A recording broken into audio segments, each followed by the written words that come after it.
자, 오늘은 5월의 달, 가정의 달을 맞이하여 행복한 가정, 회복의 가정을 만들라. 행복한 가정, 회복의 가정을 만들라는 제목을 가지고 은혜 말씀 선포하겠습니다. 여러분, 제가 수집한 기사들을 여러분들에게 소개해 드리는 것으로 말씀을 시작하겠습니다.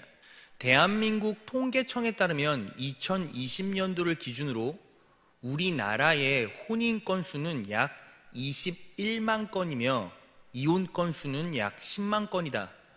즉, 두 커플 중 한 커플, 절반은 이혼한다는 거예요.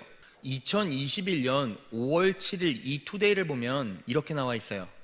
생후 1년이 채 안 된 자녀들을 살해한 혐의로 재판에 넘겨진 이른바 원주 3남매 사건의 20대 부부가 중형을 확정받았다.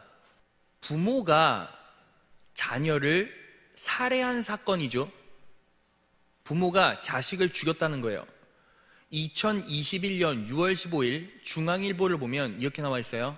전 남편에게 새로운 연인이 생긴 것에 분개한 여성이 6명의 자녀 중 5명을 살해한 혐의로 기소돼 재판을 받고 있다고 영국 더 선이 14일 보도했다.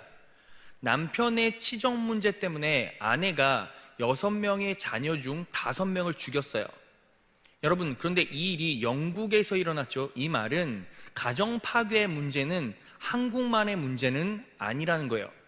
2022년 2월 12일 연합뉴스를 보면 이렇게 나와 있어요. 서울 양천구의 한 아파트에서 부모와 형을 살해한 뒤 119에 신고한 30대 남성이 구속됐다. 동생이 부모와 형을 살해한 사건이 올 2월 달에 일어났다라는 거죠. 여러분들이 이 기사들을 쭉 읽고 나니까 어떤 생각이 드십니까? 저는 문득 이런 생각이 들었습니다.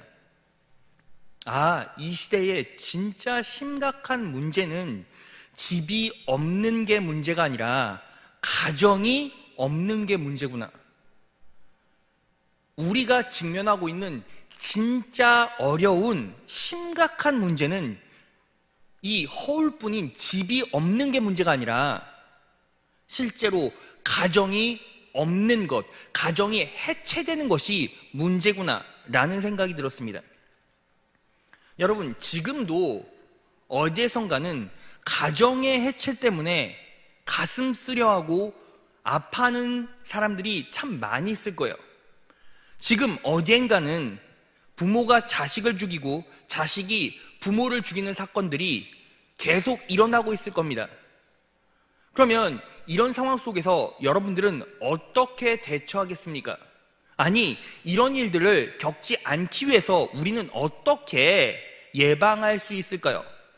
답은 하나예요. 바로 말씀으로 가정을 경영하는 겁니다. 말씀으로 가정을 다스리는 거예요. 왜 그렇죠? 말씀이 능력이기 때문입니다. 시편 19편 7절에서 8절을 보겠습니다. 여호와의 율법은 완전하여 영혼을 소생시키고, 여기서 영혼은 우리 마음이나 생각이 아니라 생명을 말해요. 말씀은 우리의 생명을 회복시킨다는 거죠. 여호와의 증거는 확실하여 어리석은 자를 지혜롭게 하며, 여기서 지혜는 올바르게 인식하고 잘못된 것을 고칠 수 있는 힘이에요. 그러니까 말씀이 올바르게 인식하게 만들고 잘못된 것을 고칠 수 있는 능력을 준다는 거죠. 8절. 여호와의 교훈은 정확하여 마음을 기쁘게 하고, 마음을 기쁘게 한대요. 그런데 이 기쁨은 일시적인 쾌락이 아니라 참된 기쁨을 말해요. 자, 마지막. 여호와의 계명은 순수하여 눈을 밝게 한다. 여기서 밝게 하다라는 건 거시적인 안목, 발전적 시선을 준다는 거예요. 자, 그러니까 왜 우리가 말씀으로 가정을 경영해야 합니까? 내 생명도, 내 마음도, 판단력도, 그리고 우리의 삶에서 우리가 느끼고 누릴 수 있는 모든 비전도 전부 다 말씀이 가져다 준다는 거예요. 그래서 우린 뭐 해야 합니까? 말씀으로 가정을 다스려야 하고 말씀으로 가정을 경영해야 한다는 겁니다. 자, 그렇다면 여기서 가장 중요한 문제의식, 도대체 어떤 말씀으로 가정을 꾸려가야 하냐는 거죠. 그래서 오늘은 본문 말씀 에베소서 5장 22절부터 25절 사이에 말씀을 가지고 성령 하나님께서 우리에게 주신 세 가지 진리를 알아볼 거예요. 이 말씀을 마음에 잘 새기고 삶에 녹여내고 가정에 이식해서 행복한 가정, 회복의 가정을 이루시는 여러분 되시기를 진심으로 축원합니다.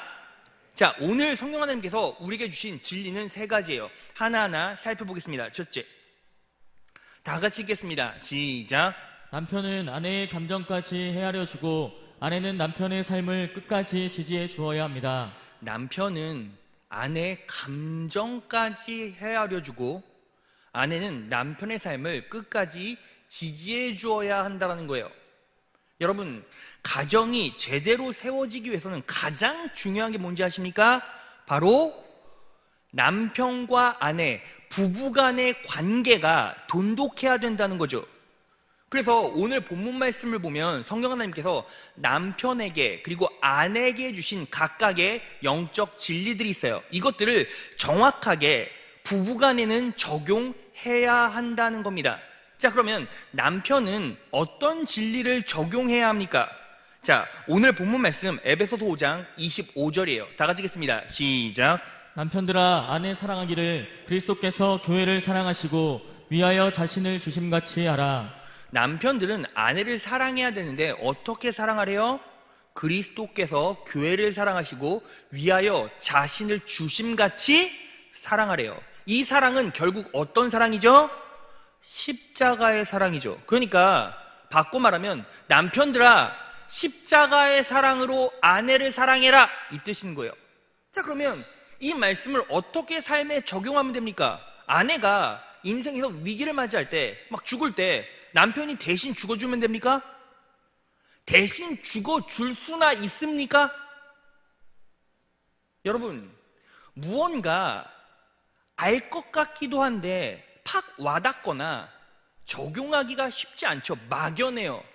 왠지 아십니까? 이유가 있어요.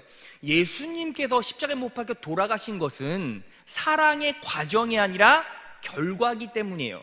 우리는 과정을 살아내야 하기 때문에 결과만 가지고 어떻게 과정을 살아내야 하는가 알기는 쉽지 않죠. 자, 그래서 우리는 어떻게 해야 합니까? 예수님께서 십자가에 못 박혀 돌아가셨죠. 그러면 왜 십자가에 못 박혀 돌아가셨는지를 알면 돼요. 그 이유를 우리 삶에 정확하게 녹여내면 과정 중에서 그 사랑을 이식하고 살아낼 수 있다는 겁니다. 자, 그러면 제가 물어볼까요? 예수님께서 왜 십자가에 못 박혀 돌아가셨습니까?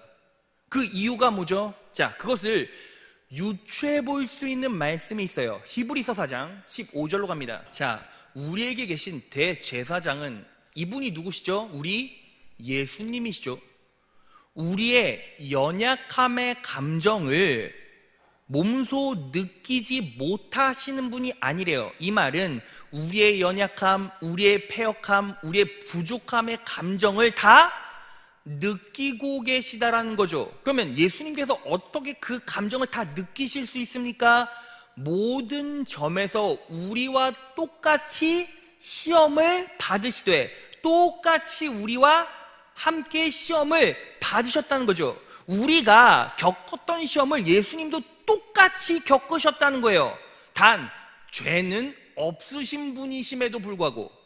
그러니까 이런 거죠. 예수님께서 이 땅에 왜 오셨습니까? 그냥 천국 보좌에서 구원해버려도 되는 건데 왜요? 전지전능하시고 그것들을 해낼 수 있는 힘도 있으신데요. 그런데 예수님은 우리를 진짜 사랑하시는 거예요. 그래서 우리가 겪고 있었던 죄, 이 죄의 패역함, 죄의 연약함, 죄에서 뿜어져 나오는 이 연약함을 실제로 시험을 당하시면서 몸소 겪어보시고 어떤 결론을 내리셨습니까? 아, 정말 내 백성들, 내 아들, 딸들이 너무나 고통스럽구나, 너무나 힘들구나, 진짜 힘들구나, 그들의 감정이 뼈저리게 느껴진다. 내가 대신 죽어주마. 이게 뭐예요? 십자가의 사랑이라는 거죠. 자, 그러면 이 십자가의 사랑은 어떤 사랑입니까? 감정마저도, 이 아픈 감정마저도 철저하게 공유할 만큼 사랑하는 사랑이죠. 자, 그러면 남편들아, 아내들을 예수님께서 교회를 사랑하듯이 자기를 주심같이 사랑해라, 십자가의 사랑으로 사랑해라, 이 말은 무슨 뜻입니까? 여러분, 하나님께서는 남성들은 이성적 사고를 탁월하게 만들어 주셨고, 여성들은 감성적인 사고, 감성적인, 감정적인 사고를 발달시켜 주셨어요. 왜요? 애를 낳고 키워야 되니까. 자, 그런데 남편들아, 아내 사랑하기를 교회 사랑하듯이, 예수님이 교회 사랑하듯이 사랑해라, 이 말은 무슨 뜻입니까? 아내의 아픈 감정마저 같이 느껴줄 정도로 아내를 사랑해라, 이 뜻인 거예요. 그러면 건강한 그리스도인 남편은 어떻게 아내에게 대응하고 반응해 줍니까? 아내의 아주 작은 감정도 섬세하게 캐치해서 그 감정 가운데 동질감을 느끼고 그 감정마저 안아주고 보듬어 줄 만큼 아내를 사랑해 줘야 한다는 거예요. 이 사랑으로 사랑할 때 아내는 기뻐하고 안정감을 느끼고 감사함을 느낄 수 있어요. 여기에 있는 자매들 있잖아요. 그런 남편을 만나야 합니다. 자, 그러면 아내가 가져야 할 영적 지침은 무엇입니까? 자, 오늘 본문 말씀 로마서 5장 22절로 갑니다. 아내들이여 자기 남편에게 복종하기를 주께 하듯 하래요. 여기서 중요한 단어 두 가지, 복종과 주. 여기서 주는 헬라어로 퀴리오스라고 하는데 주인을 말해요. 그러니까 이 주인, 이 주인이란 단어는 누가 누구에게 쓰는 단어예요? 노예가 그 종을 부리는 주인에게 쓰는 단어예요. 그러니까 노예가 주인에게 대하듯 복종하라, 이 뜻인 거예요. 근데 여러분, 우리가 여기서 정말 주의하고 유념해야 될 게 있어요. 여러분, 이 시대 많은 그리스도인 남편들이 이 말씀을 자꾸 어떤 용도로 씁니까? 아내를 굴복시키는 용도로 사용한단 말이에요. 이 말씀은요, 아내를 굴복시키기 위한 도구가 아니에요. 왜냐하면 이 복종이라는 헬라어는 휘포타소, 아래 두다 라는 의미를 가지고 있기 때문이에요. 자, 제가 이 부분에 대해서 설명해 볼게요. 여러분, 구약이던 신약이던 종을 부리던 시대는 계속 존재했죠. 자, 그런데 이 노예, 종은요, 특징이 있었어요. 주인이 높아지면 자신도 높아지고 주인이 낮아지면 자신도 낮아져야만 했어요. 사무엘상 9장 22절이에요. 사무엘이 사울 왕과 이스라엘의 초대왕이죠. 사울과 그의 종을 안내하여 객실로 그들을 데리고 들어가 초청받은 자들 가운데 가장 으뜸 가는 자리에 앉게 하였는데, 초청받은 자들은 30명가량이더라. 사울 왕과 그의 종을 어디에 앉혔어요? 가장 으뜸 가는 자리에 앉게. 자, 사울은 왕이니까 그렇다 쳐도 왜 종을 으뜸 가는 자리에 앉게 했습니까? 바로 주인이 높아지면 종, 노예도 높아지고, 주인이 낮아지면 종, 노예도 낮아졌기 때문이에요. 그런데 항상 노예가, 종이 가져야 할 지침 하나가 뭐예요? 언제나 어떤 상황에서도 자기 자신의 자리는 주인의 자리 바로 아래였다는 거죠. 그 자신의 자리를 주인 아래에 두면서 뭐 하는 거예요? 주인을 계속 격려해주고 지지해줬던 역할이 바로 이 종, 노예의 역할이었다는 거죠. 자, 그러니까 오늘 말씀에 아내들이여 남편에게 복종할 때 주께 하듯 해라 라는 말은 무슨 뜻입니까? 아내들의 자리는 항상 남편 자리 아래에 있다라는 걸 인식하고, 남편이 높은 자리에 있을 때나 낮은 자리에 있을 때나 자신의 자리를 옮겨가면서 남편이 어떤 상황에 처해 있든지 남편을 격려해주고 지지해줘라, 이 뜻을 가지고 있는 거예요. 자, 여러분, 이 시대 많은 가정들이 무너지고 파괴되고 있는 실제적인 이유가 뭡니까? 남편이 아내의 마음을 이해해 주질 못해요. 이해할 뿐만 아니라 보듬어 주질 못해요.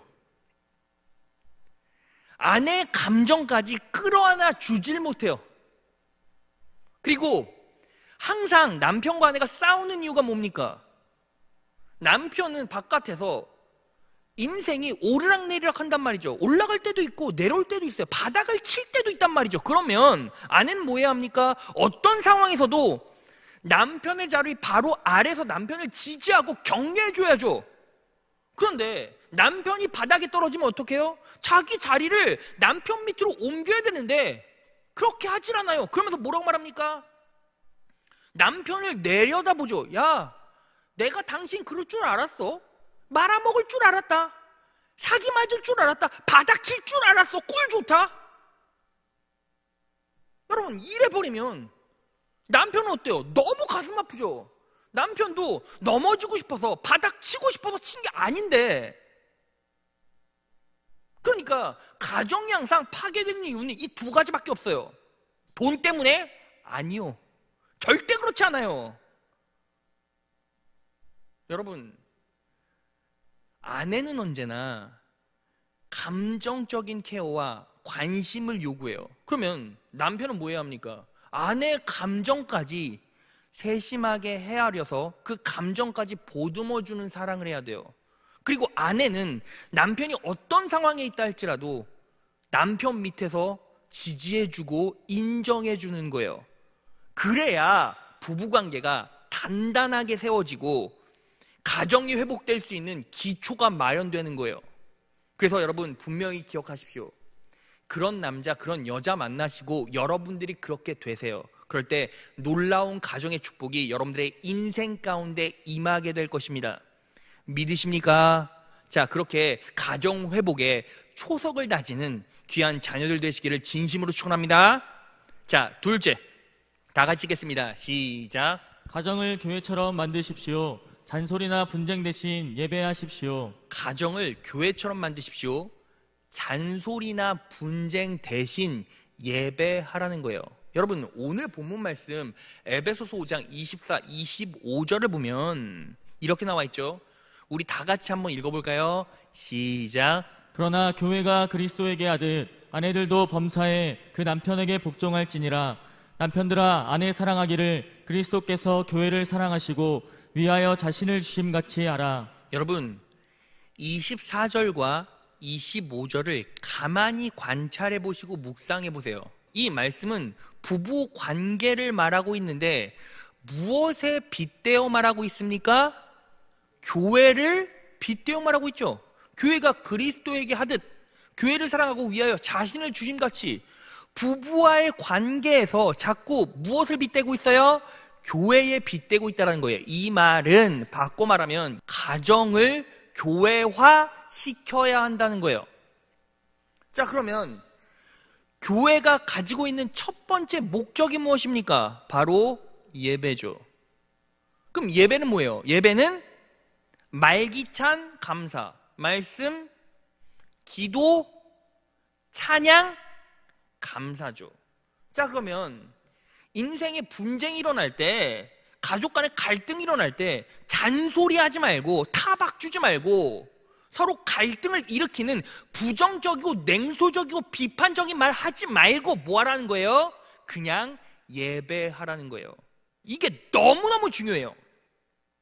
여러분, 그래서 축복받은 인물이 누구입니까? 바로 욥이에요. 여러분, 욥은요 결국 사단의 시험 때문에 인생이 뒤집어지고 정말 인간이 상상할 수 없는 극한의 고난을 겪었지만 결국 어떻게 되었습니까? 2배 축복받고 2배 은혜를 받았죠. 그런데 이 욥의 생활 태도, 욥이 가정을 어떻게 꾸렸습니까?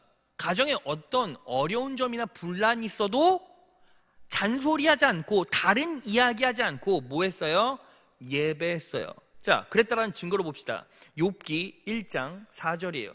욥의 아들들은 각자 생일이 돌아오면 자기 집에 잔치를 베풀고 형제들과 누이들을 모두 초대하여 함께 먹고 마시며 즐겼다. 먹고 마시며 즐겼다. 여기서 먹고 마시다가 히브리어로 아칼샤타예요. 이 아칼샤타는 그냥 먹고 마신 게 아니라 흥청망청 먹었고 완전히 인사불성될 때까지 술 퍼 마셨다는 거예요. 그렇게 즐겼다는 거죠. 자, 다른 용례를 하나 더 봅시다. 이사야 22장 13절이에요. 너희가 기뻐하며 즐거워하여 소를 죽이고 양을 잡아 고기를 먹고 포도주를 마시면서 내일 죽으리니 먹고 마시자 하는도다. 내일 죽으리니 먹고 마시재요. 여기서 먹고 마시다가 아칼샤타예요. 그러니까 여러분, 세상에서 이런 술 먹고 막 난동 부리고 놀 때 야! 오늘 죽는 거야? 막 이러지 않습니까? 그러니까 이게 뭐예요? 아칼샤타인 거예요. 그러니까 욥의 자녀들은 각자 자신의 생일 때 잔치를 벌이면서 야! 내일은 없어! 오늘 죽자! 하고 뭐 했다는 거죠? 술 먹고 꽐라대서 인사불성되고 질질 끌려서 집까지 왔다는 거예요. 여러분, 그러면 이 말씀을 우리 삶에 딱 적용해 봅시다. 여러분, 부모가 예수 믿는데 자녀들은 조금 신앙이 돈독하지 못한 친구들이 있어요. 예수를 믿는 척만 하고 무늬만 그리스도인인 사람들이 있죠. 그런데 세상에 섞인 자녀들은 항상 뭐라고 합니까? 생일 때 엄마! 나 오늘 친구들이랑 같이 나가서 놀게. 아주 건전하게 놀게. 걱정하지 말고. 오늘은 좀 늦어 하고 어디 갑니까? 맨날 클럽 가서 술 먹고 술 퍼마시고 놀다가 인사불성돼서 결국 어떻게 됩니까? 새벽 2시, 3시 됐는데 친구가 질질 끌러와서 띵동띵동 하고 막 도망가. 그럼 부모가 나와보면 자식이 현관에서 토해서 부대찌개 만들고 그리고 뭐 하고 있어요? 뒹굴고 있어요. 근데 욥도 그랬다는 거죠. 근데 욥은 뭐 했어요? 욥은 절대로 타박하거나 정죄하지 않고 뭐 했다고요? 그냥 예배했다고요. 자, 욥기 1장 5절을 보겠습니다. 그 잔치가 끝날 때마다 욥은 그의 자녀들을 불러다가 그들을 성결하게 하고 아침 일찍 일어나 자녀 수대로 불에 태워 바치는 번제를 드렸다. 이 번제가 뭐예요? 이 시대로 말하면 예배죠. 이것은 그가 혹시 내 아들들이 범죄하여 마음에라도 하나님을 떠나지 않았을까 하고 생각했기 때문이다. 그러니까 욥은요, 완벽히 술 먹고 막 꽐라돼서 막 뒤집어지고 인사불성돼서 막 토하고 난리 난 자식들이 막 왔을 때 뭐 했다는 거예요? 야, 하나님이 보고 계시고 너 예수 믿는 사람인데, 하나님 믿는 사람인데 네가 어떻게 그럴 수 있어? 너 저주받아 죽을 줄 알아? 너 나한테 끝장날 줄 알아? 막 저주의 말을 퍼부은 것이 아니라 아무 얘기 안 하고 뭐 했다는 거예요? 그냥 예배 드렸다고요. 여러분, 제가요 초등학교 때 아주 기억에 남을 만한 2번의 사고를 친 적이 있어요. 여러분, 제가요 어렸을 때 제일 좋아했던 음식이 짜장면이에요. 짜장면. 제가 초등학교 때 짜장면 먹다 죽는 게 꿈이었고 짜장면 탕에서 막 수영하고 싶은 꿈도 꾼 적이 있어요. 근데 짜장면이 너무 먹고 싶은데 이제 먹을 수가 없으니까 엄마 몰래 지갑에서 훔쳤어요. 그래서 어떤 일이 벌어진지 아십니까? 정말 그날 죽도록 맞았어요. 죽도록. 정말 거의 반 죽을 정도로 맞았어요. 그래서 제 육체에 많은 생채기와 고통이 있었습니다. 그리고 또 한 기억이 있어요. 제가요 어머니 성경책에서 어머니가 헌금하려고 헌금 봉투를 이제 끼워놨었는데 거기에서 돈을 좀 뺐어요. 그런 적이 있어요. 여러분, 저도요 초등학교 때 정말 개차반이었어요. 막 살았어요. 도둑질할 수는 없는데 엄마 돈이 막 꼭 필요해서 막 훔쳤죠. 근데 어머니가 그날따라 난 이제 걸렸으니까 죽자 이제 난 죽을 수도 있겠다 막 내복도 있고 막 맞으면 너무 아프니까 조금이라도 뭐 맷집을 좀 강하게 하려고 옷도 두껍게 입고 막 했는데 어머니가 그날따라 제 누나를 불러서 같이 예배를 드리시는데 우는 거예요. 하나님, 내 자식이 지금 너무나 힘든 상황에 처해 있습니다. 하나님, 제가 어떻게 할까요? 제가 할 수가 없습니다 하고 막 엉엉 우시는 거예요. 근데 제가 그 눈물을 보면 아유, 오늘 안 맞았네, 하나님의 놀라운 은혜다, 이렇게 기뻐하겠습니까? 엄마의 눈물을 보는데 막 가슴이 저려오는 거예요. 아, 내가 죽어야지, 내가 나쁜 놈이지. 근데 그때 예배를 드리고 나니까 하나님의 은혜가 임해서 마음도 평안해지고 엄마한테 잘못했다고 울었어요. 여러분, 제가요 처음에 짜장면 먹다가 엄마한테 혼나갖고 죽도록 맞을 때는 제가 울었을까요? 아니요. 아파, 외마디 비명소리와 소리는 질렀지만 울진 않았어요. 초등학교 5학년 때만 해도 그래도 남자한테 가오가 있지 마, 이런 생각했거든요. 근데 어머니가 앞에서 예배드리다 우니까 인생에 쓰레기도 이런 쓰레기가 없는 거야, 그런 생각이 들더라고요. 여러분, 제 인생에서 어떤 때가 기억에 더 크게 남았을까요? 물론 얻어 터졌을 때도 기억이 나니까 여러분들에게 소개하지만 실제로 제 마음을 녹이고 바꾼 건 그때 어머니와 함께 드렸던 예배예요. 그러니까 뭐 해야 합니까? 여러분, 가정 가운데 문제가 있어요. 여러분도 결혼하고 여기 젊은 부부도 많이 있고 부부들도 많이 있지만 자식 키우다 보면 자식이 사고 칩니까 안 칩니까? 100%, 200% 쳐요. 그런데 사고 칠 때 뭐 하지 마라? 잔소리하지 말고 뭐 해라? 예배해라. 이 예배는 실제 예배 드리라는 거예요. 찬송가 펴놓고 말씀 펴놓고. 그리고 또 뭐 하라고요? 예배는 4가지잖아요. 말기찬 감사, 말씀, 기도, 찬양, 감사. 뭐 해주라는 거예요? 잔소리하지 말고 말씀으로 반응시켜라. 잔소리하지 말고 그 자녀를 위해, 그 부모를 위해 기도해줘라. 잔소리하지 말고 찬양해라. 잔소리하지 말고 감사해라. 그런 부모, 그런 자녀, 그런 남편, 그런 아내라도 있음을 감사해라. 여러분, 이게 너무너무 중요합니다. 그래서 언제나 가정은 교회화 시켜야 돼요. 그래야 여러분, 지금 모르죠. 결혼하고 10년, 20년 지나면 그때 비로소 깨닫게 돼요. 이렇게 살았더니 가정의 질서가 잡히고 진짜 강력한 가정, 능력 있는 가정, 사랑으로 연합된 가정이 되는구나. 이걸 절절하게 깨닫게 돼요. 그렇게 가정을 교회화시켜서 잔소리하지 말고 예배하셔서 올바른 가정 일궈가신 여러분 되시기를 진심으로 축원합니다. 자, 마지막 셋째예요. 셋째, 다 같이 읽겠습니다. 시작. 서로를 바라보지 말고 예수님만 바라보십시오. 서로를 바라보지 말고 예수님만 바라보라는 거예요. 자, 오늘 본문 말씀을 22절부터 쭉 펼쳐보면 여러분, 실상 부부관계를 얘기하고 있는데 초점은 누구에게 맞춰져 있습니까? 예수님께 맞춰져 있어요. 자, 22절부터 25절 쭉 봅시다. 주께 하듯 하라. 그리스도께서, 24절을 보면 교회가 그리스도에게 하듯, 25절을 보면 그리스도께서 교회를 사랑하시고 위하여 자신을 주심같이 하라. 22절, 23절, 24절, 25절 부부관계에 대해서 얘기는 하고 있지만 결국 초점은 누구에게 맞추어져 있습니까? 예수님께 맞추어져 있다는 거예요. 여러분, 이게 왜 그렇게 너무너무나 중요한지를 설명해 드릴게요. 자, 여러분, 가정 가운데 왜 갈등과 왜 싸움이 일어날까요? 이유가 있어요.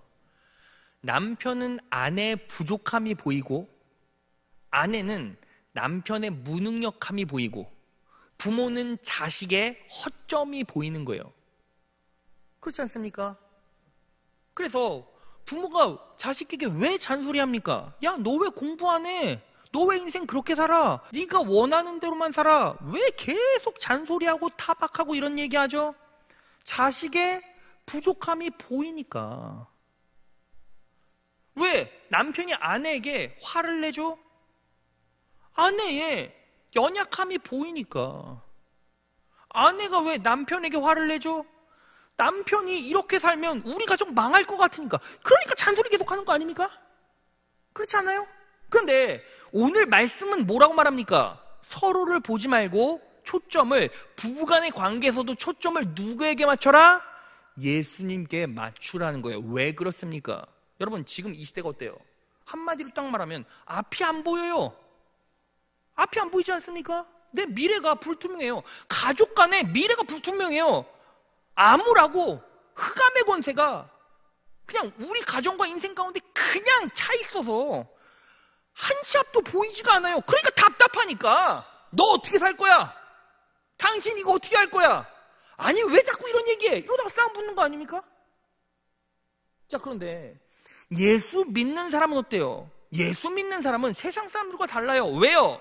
앞이 보이지 않더라도 흑암의 권세가 내 영혼과 인생과 가정과 사업 가운데 임했어도 결국 누가 빛이 되어주십니까? 우리 예수님께서 빛이 되어주시기 때문에 여러분들 걱정할 필요가 없어요. 누구만 바라보면 됩니까? 우리 예수님만 바라보면 돼요. 그러면 그분이 책임져 주시고, 그분이 복을 허락해 주시고, 그분이 나아갈 길을 만들어 주시고, 그분이 어둠을 거치게 하시고, 보이게 하시고, 나아가게 하시고, 인도해 주신다는 거예요. 믿으십니까? 자, 그것을 정확하게 예표하는 사건이 있죠. 하나님께서 모세를 애굽에 보내셨어요. 이유는 이스라엘 백성을 구원하고 싶어서. 근데 애굽왕 바로가 말을 듣지 않으니까 어떻게 하셨습니까? 모세를 통해서 10가지 재앙을 보내요. 재앙을 계속 보냅니다. 그래서 한 나라의 왕을 완벽하게 굴복시키죠. 근데 이 9번째 재앙이 흑암 재앙이에요. 이 흑암 재앙은 재앙이기도 하지만 우리에게 주시는 놀라운 예수님의 은혜, 하나님의 은혜를 엿볼 수가 있어요. 자, 그 장면을 보겠습니다. 출애굽기 10장 21에서 23절이에요. 주님께서 모세에게 말씀하셨다. 너는 하늘로 팔을 내밀어라. 그러면 손으로 더듬어야 다닐 만큼 짙은 어둠이 이집트 땅을 덮을 것이다. 모세가 하늘에다 그의 팔을 내미니 이집트 온 땅에 사흘 동안 짙은 어둠이 내렸다. 23절 다 같이 읽겠습니다. 시작. 사흘 동안 사람들은 서로 볼 수도 없었고 제자리를 뜰 수도 없었다. 그러나 이스라엘 자손이 사는 곳에는 어디에나 빛이 있었다. 여러분, 사흘 동안 애굽 사람들은, 세상 사람들은 왜 서로 볼 수도 없었고 제자리를 뜰 수도 없었죠? 어둠이 임했으니까. 앞이 안 보이니까. 그러니까 앞이 안 보이니까 서로를 볼 수도 없고 운동할 수도 없고 움직일 수도 없고 일할 수 없으니까 제자리를 뜨지도 못했다는 거예요. 그런데 이스라엘 백성은 어땠어요? 이스라엘 자손이 사는 곳에는 어디에나 뭐가 있었다? 빛이 있었다는 거죠. 그러니까 빛이 있으니까 움직일 수 있고 일할 수 있고 먹고 살 수 있고 일하는 대로 열매를 맺을 수 있었다는 거죠. 자, 그러면 이 빛은 어떤 빛입니까? 움직이게 하는 빛, 운동하게 하는 빛, 일하게 하는 빛, 일하게 하는 빛이죠. 자, 그럼 이 빛은 정확하게 누굴 예표합니까? 예수 그리스도를 예표해요. 어떻게 할 수 있죠? 예수님이 당신 자신을 어떻게 말씀하셨습니까? 요한복음 9장 4절에서 5절이에요.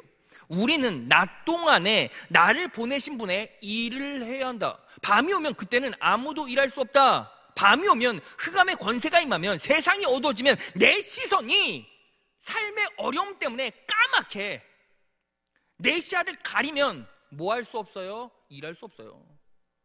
그런데 내가 세상에 있는 동안 나는 세상의 빛이다. 자, 이 빛은 어떤 빛입니까? 어떤 상황에서도 일을 하게 만들 수 있는 빛이죠. 그러니까 정확하게 말하면 어때요? 세상 사람들은요, 이 코로나 사태, 이 코로나 상황이 오면 어때요? 그냥 바로 넘어져요. 앞이 배질 않는 거예요. 미래가 보이지 않는 겁니다. 그러니까 너무 힘들어요. 너무 힘들어요. 그런데 하나님의 자녀들은 어때요?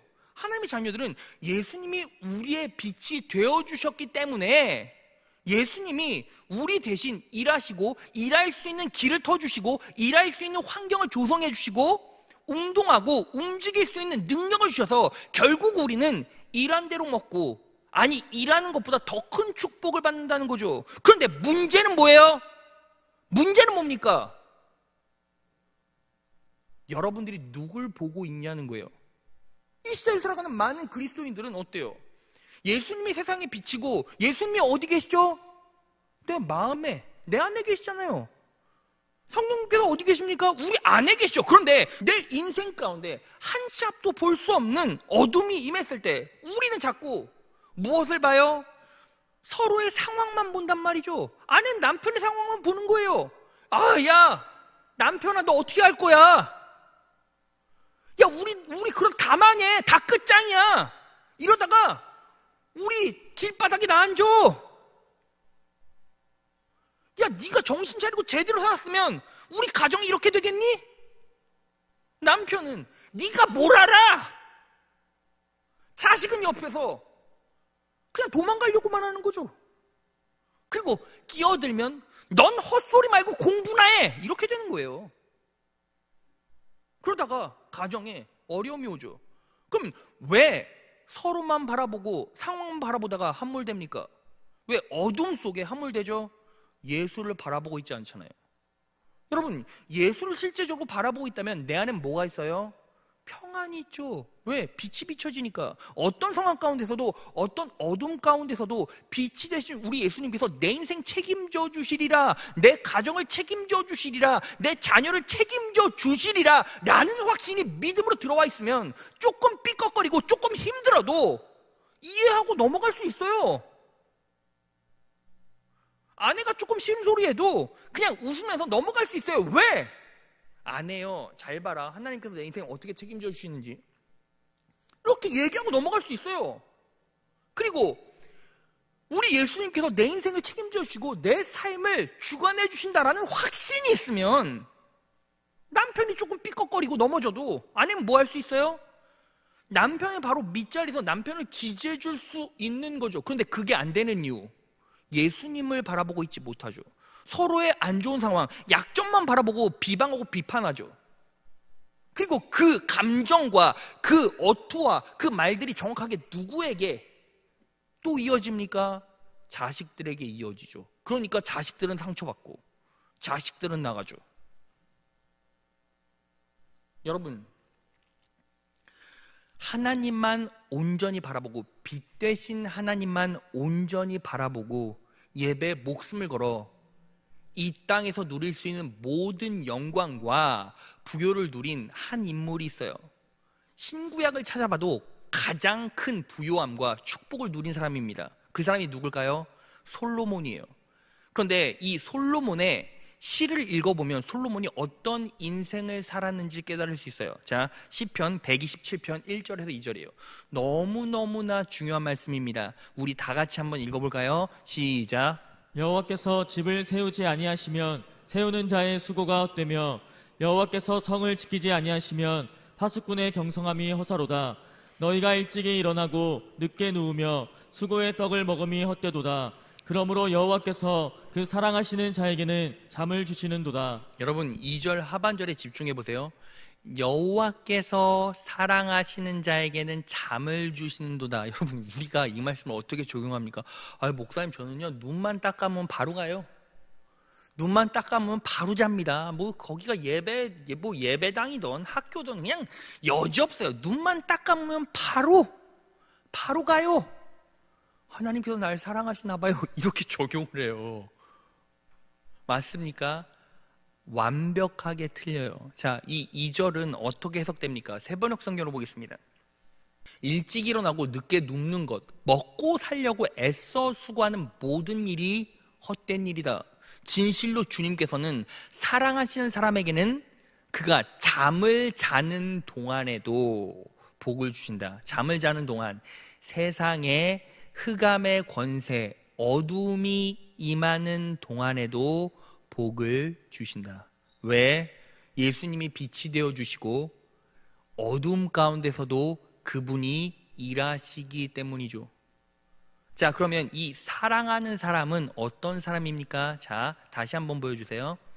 표제를 보면 이렇게 나와 있죠. 솔로몬의 시, 곧 성전에 올라가는 노래. 자, 그러면 이 시는 언제 쓰는 거예요? 성전에 올라가면서 지금 솔로몬은 누구에게 집중하고 있습니까? 빛 대신 하나님께 집중하고 있고 뭐 하러 가는 거예요? 예배하러. 그러니까 하나님을 바라보고 예배에 집중하는 그 솔로몬에게 하나님께서는 놀라운 축복을 베풀어 주셔서 솔로몬이 잠을 잘 때도, 솔로몬의 인생 가운데 어둠이 임했을 때도 일하시고 복을 주시고, 낮에 솔로몬이 일할 땐 더 큰 축복을 허락해 주셔서 전무후무한 축복을 솔로몬이 누렸다는 것입니다.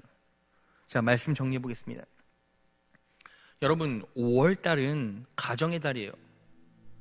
이 말은 하나님께서 주신 영적 지침을 여러분들이 온전히 믿고 받아들이고 삶에 녹여내야 한다는 거죠. 여러분, 세상에 결혼한 두 커플, 두 쌍 중에 한 쌍은 이혼이에요. 그냥 여지없죠. 통계적으로 나왔으니까. 가정이 해체되어 가고 있고 부모가 자식을 죽여요. 그냥 여지없어요. 그리고 자식도 부모를 죽여요. 우리 한국만의 문제가 아니라 세상이 다 그래요. 이렇게 가정이 파탄나고 개인이 무너져 가고 있고 공동체가 완벽하게 허물어져 가고 있는 이 시대에 여러분들은 어떻게 대응하시겠습니까? 우리의 능력으로 되지 않죠. 이 말씀을 우리 영혼과 인생 가운데, 우리 가정 가운데 정확하게 이식해야 돼요. 남편은 어떻게 살아야 합니까? 아내 감정까지 섬세하게 어루만져 줄 만큼 아내에게 집중하고 사랑해야겠죠. 그리고 아내는 어떻게 해야 합니까? 남편이 어떤 상황에 있다 할지라도 남편의 자리 바로 밑에 자기 자신의 자리를 두고 남편을 지지해 주는 거예요. 격려해 주는 거예요. 남편이 높이 있으면 기뻐하고, 남편이 좌절하고 낭망할 때도 남편을 지지해 주고 격려해 주는 거예요. 그리고 자녀들, 가정들은 어떻게 꾸려야 합니까? 가정을 교회화 시키라는 거죠. 예배하라는 거예요. 부정적인 말, 비판적인 말, 냉소적인 말 하지 말고, 잔소리하지 말고 뭐 하라고요? 예배하라고요. 잔소리하지 말고 말씀을 가르치고 말씀을 나누라고요. 잔소리하지 말고 기도하라고요. 잔소리하지 말고 찬양하라고요. 잔소리하지 말고 그런 가족이 있음을 감사하라고요. 자, 그러면 구조적으로 어떻게 그럴 수 있습니까?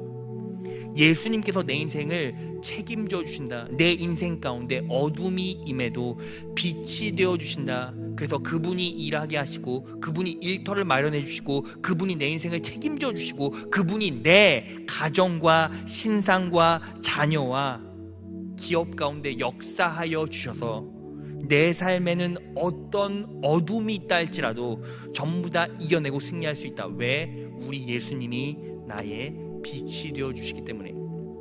여러분, 너무 감사하고 평안한 삶 아닙니까?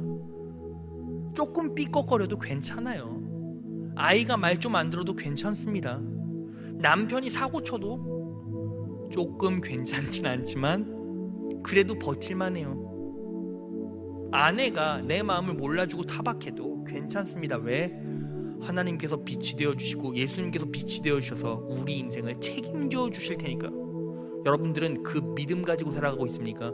그 믿음이 능력으로 내 안에 실제적으로 들어와야 그때부터 남편은 남편답게, 아내는 아내답게, 그리고 자녀들을 말씀으로 잘 경영할 수 있다는 거예요.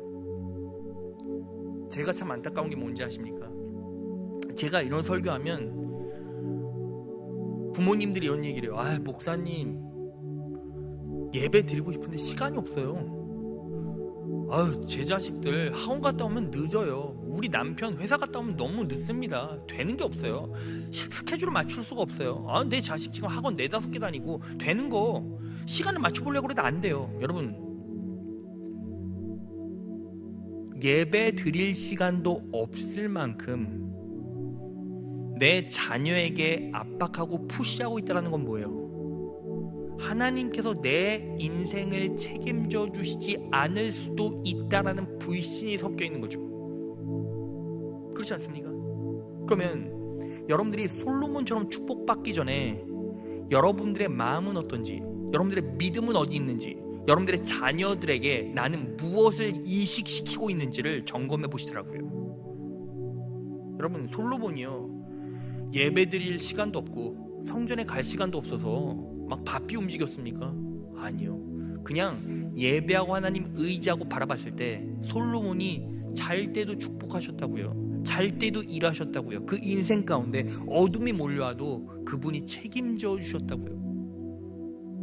여러분, 말씀은 배반하지 않습니다. 여러분, 인간의 실력, 인간의 노력은 인간을 배반해요. 노력해도 안 되는 게 보이죠. 여러분들이 인생 살아봐서 알잖아요. 그런데 말씀은 배반하지 않아요. 말씀의 진리는 배반하지 않습니다. 말씀이 어긋나고 말씀이 배반했다면 성경은 수천 년 걸쳐서 이 자리까지 오지도 못했겠죠. 하나님의 말씀은 1.1획도 틀림이 없고, 이 말씀의 진리는 믿고 받아들이고 믿고 능력으로 만드는 자에게 그대로 적용돼서 이 시대까지 능력으로 이 시대까지 이 자리까지 왔습니다. 여러분, 이 말씀을 삶에 잘 녹여내십시오. 이 말씀을 내 가정 가운데 이식하십시오. 힘들면 기도하십시오. 기도로부터 시작하시고, 그래서 이 말씀을 적용하고 이 말씀대로 살아보십시오. 그럴 때 여러분들의 부부관계가 회복되고, 여러분들의 가정이 일어나고, 자녀와의 관계가 회복되고, 하나님의 놀라운 은혜로 형통하고 승리하고 번영의 길을 걸어갈 수 있을 것입니다. 이 말씀을 내 삶에 잘, 내 가정에 잘 접목하시고 적용하셔서 5월 가정의 달, 하나님의 놀라운 축복 속에 행복한 가정, 회복의 가정 이뤄내시는 귀한 자녀들 되시기를 진심으로 축원합니다.